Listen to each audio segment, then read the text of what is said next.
শেরপুরের শ্রীবরদী উপজেলার রানীশিমুল গ্রামে দীর্ঘদিনের জমিজমা সংক্রান্ত বিরোধের জেরে প্রতিপক্ষের বিরুদ্ধে বসতবাড়িতে হামলা, ভাঙচুর, লুটপাট, অগ্নিসংযোগ ও হত্যাচেষ্টার অভিযোগে আদালতে মামলা দায়ের করা হয়েছে।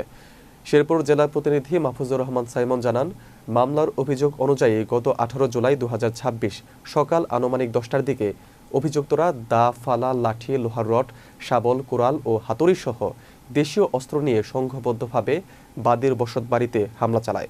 এ সময় 4টি টিনের চৌচালা ও 2টি দোচালা ঘরসহ ঘরে বিভিন্ন আসবাবপত্র ভাঙচুর করা হয়। এতে প্রায় 18 থেকে 20 লাখ টাকার ক্ষয়ক্ষতি হয়েছে বলে মামলায় দাবি করা হয়েছে। অভিযোগে আরও বলা হয়, হামলায় বাধা দিতে গেলে বাদী পক্ষের কয়েকজনকে ধারালো অস্ত্র ও লোহার রড দিয়ে কুপিয়ে ও পিটিয়ে গুরুতর আহত করা হয়।